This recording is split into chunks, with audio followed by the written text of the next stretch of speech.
Hello and welcome to the Motoring News Zone, the show we take you for all the biggest stories in the world of cars right now.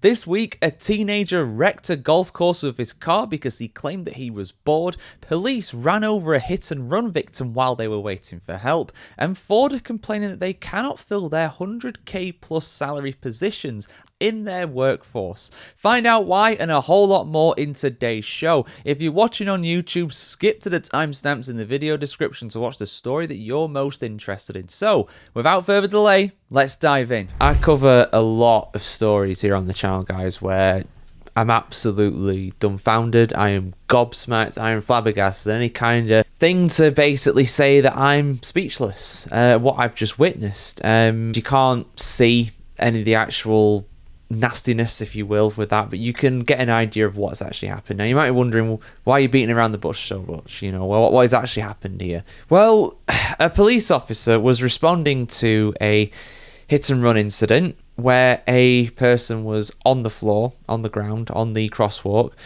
and the police officer drove over them. Now, I know it sounds insane. It sounds not real. It sounds like there's no way this could happen. And you might think there's some kind of extenuating circumstances where, you know, it's just a tragic incident, you know. But, I mean, it is a tragic incident, obviously, yes. But, no, this police officer is just... I don't even know how they've done this or why they did this.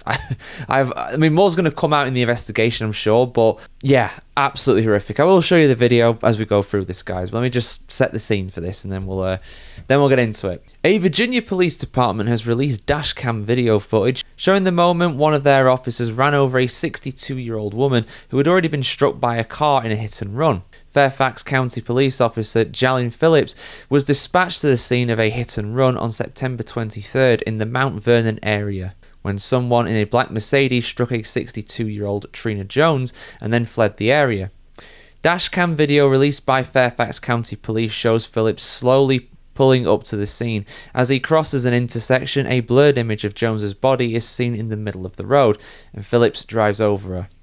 He immediately pulls over and gets out of the car. And I'll show you that footage now. Like I said, viewer discretion is advised, but you can't see anything. It's all blurred over, but you can hear things.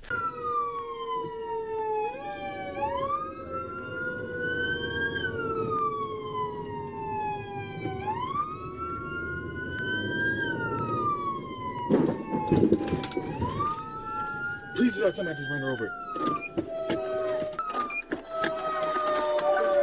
So yeah, harrowing. Absolutely harrowing. You might have struggled to hear what Phillips said, and he said the following, quote, "Please do not tell me I just ran her over," end quote. You did. You did.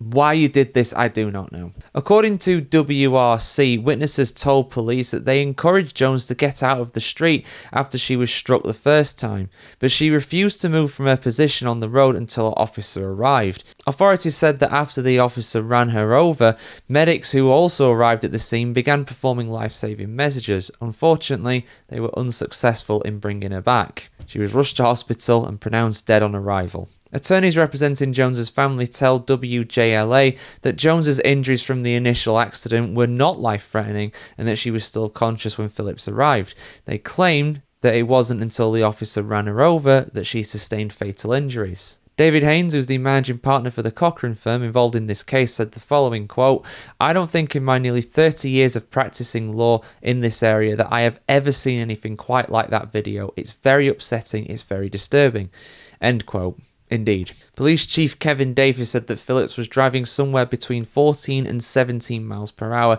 adding that there was no indication his driving was egregious. Apart from running somebody over, yeah, there was nothing wrong aside from that, mate. Still, Phillips has been placed on restrictive duty while police investigate. He has not been charged with a crime. You know, we talk a lot about the police here on the channel, guys, and this is yet another case of the police looking out for their own. Why on earth has this person not been fully suspended? You can see it clear as day. He runs him over. He runs him over. It is black and white. It is there. You can see it. You can hear it. There is no ifs, buts, and maybes about this. There was no excuse to do this whatsoever. And a lot of people are criticising the person who was run over and later passed away, saying they shouldn't have stayed in the street. And I agree. I agree that they shouldn't have stayed in the street. But my goodness me, a police officer should be able to be trusted not to run somebody over, particularly if they've just been in a scary accident themselves. You're quite fortunate to survive a hit and run in a sense, but to survive two. Unfortunately, that was a bridge too far. But guys, let me know in the comments below, what is an appropriate charge for this person? How on earth are they still out on the streets policing after they've done something like that? They need some time away. They need some time away. Forget about any crimes or whatever, right? That is a very traumatic incident for the officer as well. They shouldn't be on the streets doing their job at this point. How can they be trusted to keep people safe when they do stuff like that? Anyway, just my opinion, guys. Let me know yours in the comments below. We've got another Florida story here. Not a Florida man, a Florida teen who has destroyed part of a golf course in the Sunshine State, doing around $160,000 of damage. Why did he do this? Well, he was bored, apparently. Great excuse, mate. Fantastic. Not that there is really to do that much damage to something like that, but let's have a look at the full story, guys. This is sure to be interesting. Anybody who has kids knows that when they get bored, they get dangerous. They act out, they do things they shouldn't be doing just to gain any kind of attention and be entertained. Now, while this can be a problem when they're an infant, when they become a teenager, it can become a severe issue, not just for you, but for also any kind of public or private property as well. And the golf club at Venetian Bay in New Smyrna Beach, Florida, very much knows this as well now, as they had one of their holes destroyed for $160K's worth of damage. The police arrested the culprit at Atlantic High School on Monday after discovering that he was the individual behind the prank. It's not really a prank, is it? It's just outright criminal damage that destroyed a golf course hole and resulted in around $160,000 worth of damage. The footage was captured on October 19th of a car doing donuts and ripping up the green on the second hole of the course. However, the culprit was not apprehended until this week, after a $10,000 reward for information leading to an arrest was posted. The suspect has admitted doing this crime as well, and he's now facing second-degree felony charges of criminal mischief. And the official reason he's given is that he was bored.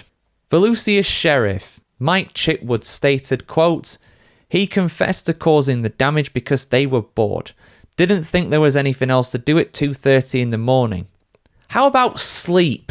Very novel, I know, a very novel concept, but how about you go to sleep at night? You know, you ever thought about that? When you're 16 or 17 years old and you're the one responsible, you're telling someone a lot of somebodies. You're telling somebody or a lot of somebodies. He told friends, and there may have been some social media exchanges we're looking into as well. The rumour on the street is he actually filmed the vandalism in progress. If he deleted it from his phone, which we believe he did, he was tampering with evidence. End quote. And as you've probably gathered, because of his age, we can't name him. However, like I said, that's a lot of damage and a felony charge as well. Not a misdemeanor, a felony charge. But yeah, absolutely crazy stuff. Like I said, it's 2:30 in the morning. Go to sleep, man. Read a book, watch some Netflix, play some video games, you know. Don't go tearing up a golf course like that, because you might not like golf courses, but for God's sake, just stay away from them. Don't do anything crazy. But I guess I'm just old and boring like that these days, aren't I, guys? But anyway, your thoughts in the comments below. So I made a video last year going over how there is a generational divide when it comes to the attitude of drivers towards electric vehicles. In general, older people are not as keen on EVs, but in general, younger people are. Now, that was focused on the UK. But what about in the States? I haven't done a equivalent video for the US yet. So I think it's about time we change that here on the channel, because I found a story recently that said that over a quarter, 28% of gasoline-powered car owners would never buy an electric vehicle, so they claim.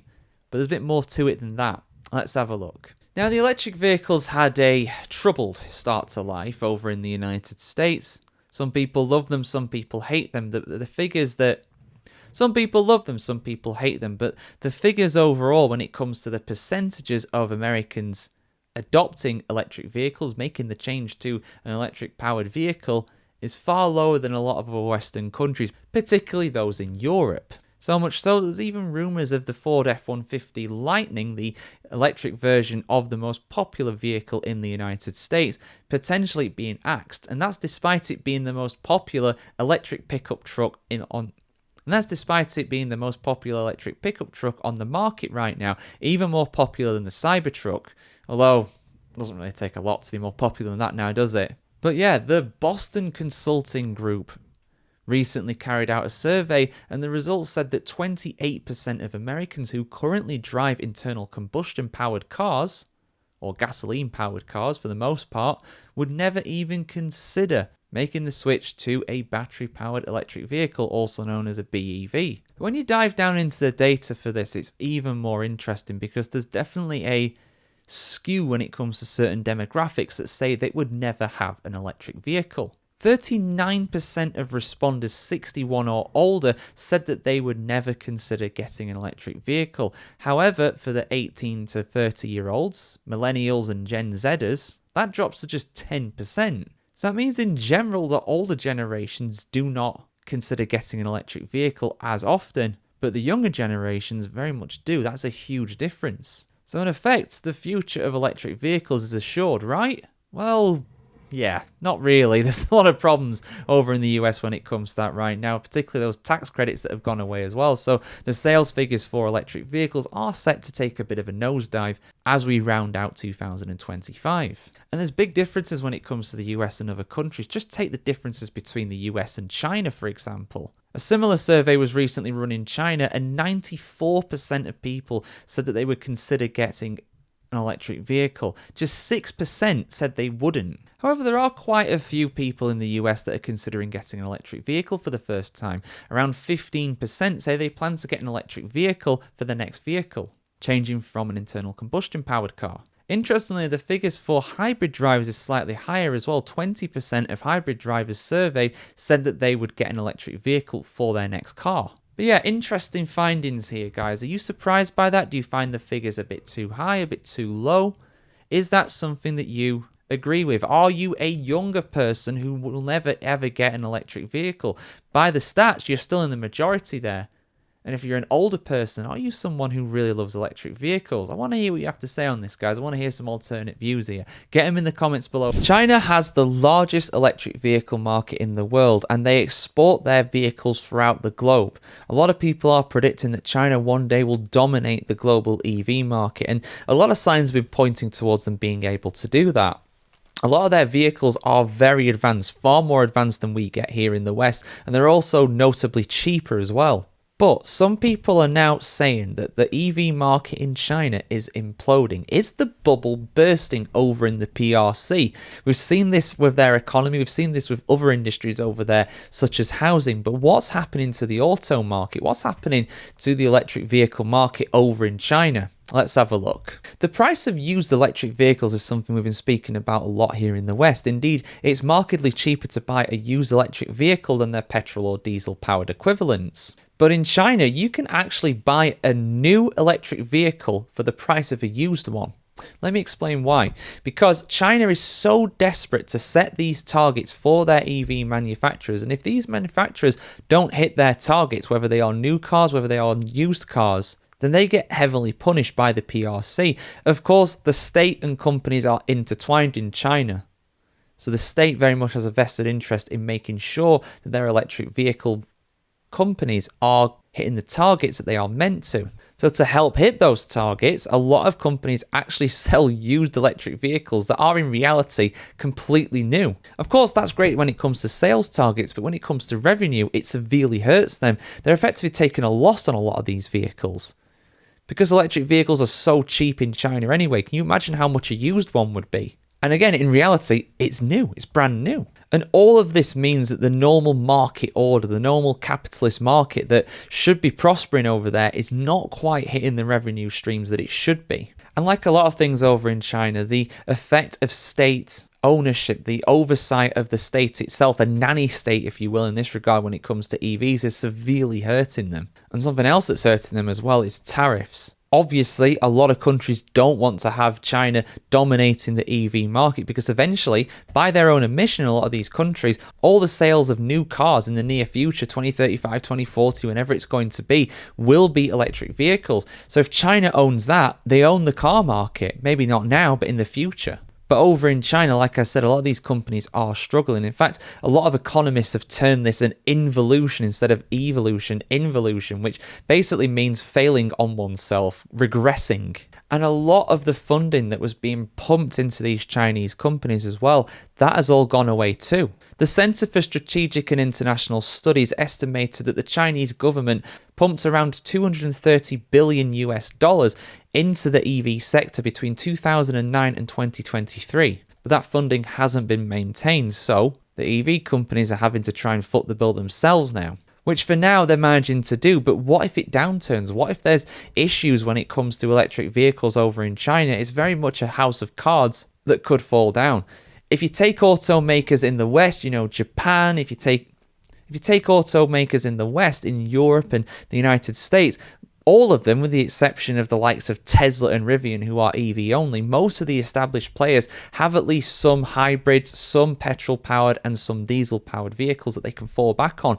China, though, is pretty much exclusively electric, so if EVs fail, the Chinese automotive sector fails as well. And the amount of companies over in China too. I mean, there's 11 main manufacturers in China when it comes to making EVs, and a lot of them you've probably not even heard of or not even known they did vehicles. Such as Xiaomi, they're more known for mobile phones, but they make cars as well. And because the market is so crowded, they are heavily competing against each other. So inevitably, they all kind of lose out to an extent. Just take NIO, for example. No, not the guy from The Matrix. NIO, N-I-O. I never heard of them before personally. They don't sell cars outside of China, but they were formed in 2020. However, 5 years on in 2025, they're currently down around 1.6 billion US dollars in terms of their revenue for the company. So they are really struggling. And given worries about their population at the moment in terms of their demographics, that's a big worry for China. They're going to have so many old people and not enough young people to try and balance the books. A lot of people are predicting that China's economy is going to crash within the next 20 years.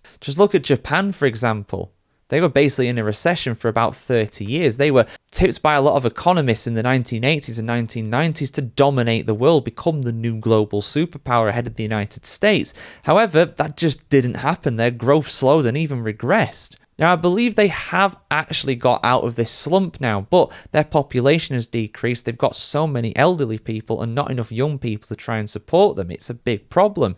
China could be in the same boat in the next few decades, and EVs are just scratching the surface of it, but that's what we cover here on the channel at the end of the day, guys. But yeah, a little window into China when it comes to its EVs. Like I said, it's a house of cards. It's a bubble that is well and truly on the verge of bursting right now. But what is the effect of it going to be? Will China dominate the EV market, or will they taper off before then, and will the West eventually be able to surpass them? My money's on Japan. Japan could well overtake China when it comes to this one day. They know how to make good cars, and if they go all in on EVs, which they haven't done, they don't like EVs for the most part in Japan, but eventually, if they do that, things could very much change. The headline for this is absolutely infuriating. It makes you question whether there is any kind of real justice, even in countries like the United States. Because a driver who ploughed into a couple crossing the street, killing one of them in the process, will not spend a single day in prison for his actions.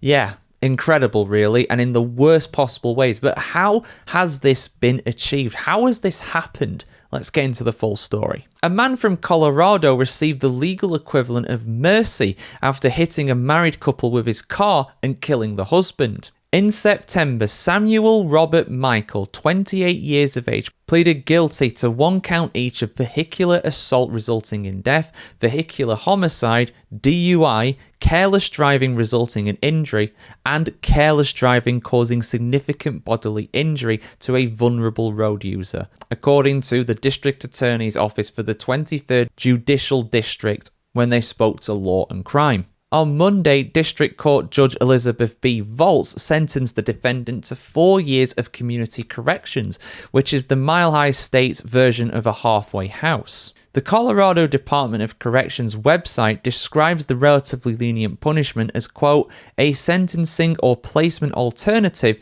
in lieu of prison incarceration for felony offenders, end quote. The incident itself occurred on February 22nd. That night, Michael was drinking heavily and got behind the wheel of his car before heading north on First Street in Castle Rock. Then he turned left onto Wilcox Street. But Craig Kasda, 69 years of age, and his family were also out that evening. After eating a dinner downtown with his daughter and son-in-law, Kasda and his wife crossed Wilcox holding hands as a crosswalk, according to a courtroom report by the Douglas County News Press. During the sentencing hearing, Michelle Kasda said that she remembered the headlights coming for her and her husband. She said there was no chance to escape the vehicle as it headed right for them. Craig Kasda was rushed to the intensive care unit at a nearby hospital. He passed away on April 16th. After suffering from a traumatic brain injury at a rehabilitation facility after weeks of efforts to save his life. And like I said as well, the defendant's blood alcohol level indicated that he was drunk at the time, around twice the legal limit of 0.08 in the state of Colorado. Now, the defendant did not rush away. Actually, he did show remorse for his actions, because he stopped, got out of his car, and tried to resuscitate the victim in this. The incident apparently was slow speed as well, and the defendant has repeatedly offered to help the family since Kasda passed away. However, the victim's family has claimed that Michael was uncooperative with law enforcement at the scene of the crime by refusing questions and declining to submit to tests. But in court, Michael did offer some contrition, saying, quote, "All I am is sorry. There's not a second in the day that I don't wish I could take my own life and give his back." End quote. Initially, the charges were calling for him to spend around 13 years in prison, and both the prosecution and the victim's relatives pushed for that maximum sentence. However, in the end, the judge decided community service was enough and he'll spend no time behind bars. It is possible he may go to prison though, although that is unlikely. That would only happen if he's not accepted by a community corrections provider and he goes back to court for a further sentencing and ends up in prison. But if he is accepted, he'll avoid jail time. Now, I'm all for showing a bit of contrition. I'm all for showing that you regret your actions and try and help out. But at the same time, no prison time for killing somebody. I'm sorry. That just doesn't seem like enough. It really doesn't. Yes, he was 69 years of age when this happened, the victim. But at the end of the day, he's still taken his life away. Completely innocent victim in all that. So that doesn't sit right with me. It really doesn't. Some people might even argue that the full 13 years wouldn't be enough, and I can see why. But guys, get your thoughts in the comments below on this one. What would have been an appropriate punishment? Should he serve jail time? Should he not? I want to hear what you have to say on this as always. I'm sure you got a few thoughts. The CEO of Ford, Jim Farley, has been in the news recently concerning a number of different matters, not just electric vehicles, not just the threat from China, not just the threat from tariffs and things like that on his company, but also the workforce, the shortage in skilled workers when it comes to engineering, because he's claiming that he has 5,000, not 500, 5,000 open mechanic jobs, all with six-figure salaries. And he claims that they are struggling to fill those positions, even with those high salaries, just because there's not the skilled workers out there available in the talent pool. Let's have a look at the full story here, guys. Speaking on the Office Hours Business Edition podcast, Jim Farley said that Ford currently has around 5,000 open mechanic positions that it's unable to fill, despite an eye-popping $120,000 starting salary, which is nearly double the average median salary in the United States. And Farley didn't mince his words by claiming that America very much is in trouble and needs a wake-up call, saying, quote, "We are in trouble in our country. We are not talking about this enough. We have over 1 million openings in critical jobs, emergency services, trucking, factory workers, plumbers, electricians, and tradesmen. It's a very serious thing." End quote. Now, President Donald Trump has claimed that he wants to center his economic agenda on bringing manufacturing back to the United States. And clearly there are jobs available at Ford and probably a lot of other big manufacturers as well. But according to Farley, nobody's really able to fill them right now. But what did the stats say? Well, there were over 400,000 manufacturing jobs open as of August 2025, according to preliminary data at the Bureau of Labor Statistics. And that is despite a 4.3 unemployment rate in the US, which is actually higher than in previous years. A study last year from the Manufacturing Institute and Deloitte also found more than half of the 200 manufacturing firms surveyed said recruiting and retaining workers was their top struggle. And it's no exaggeration to say that manufacturing jobs, the manufacturing sector, made America great back in the day. but those days are very much behind it. And having a job at somewhere like Ford was absolutely incredible back in the day. The wages were very high, you were protected because of the unions, you had great benefits, you could support a full family, have a nice car, have a nice house, support your wife and your kids financially, just on one salary. But the days of that being a thing are over. Now, Ford has been making changes in recent times to help with this. It basically got rid of its lower tier of wages and agreed to give workers a 25% salary bump over 4 years as part of its agreement with the United Auto Workers Union a couple of years ago in 2023. But clearly it's not just the money that's the problem, it's also getting the people that are qualified and able to fill those positions. That's their biggest problem. The pool of talent effectively is dried up. Everybody who's able to do those jobs is already in a job, and not enough people are training to go to those jobs for a variety of different reasons. One of them being, according to Farley, that they don't have enough trade schools, and that the US is not investing enough in educating the next generation of people. But guys, who's to blame with this, and what needs to change? Is it the companies? Is it the government? Is it the people within the unions? I want to hear what you have to say in the comments below on this one. It's a very interesting issue, and it's something that is only going to get worse before it gets better, I do think, to be honest, with the way things are going. But we'll have to see how things evolve. Like, share, comment, subscribe if you want to see more of this. Have a fantastic day wherever you're on the world today, and we'll see you very soon.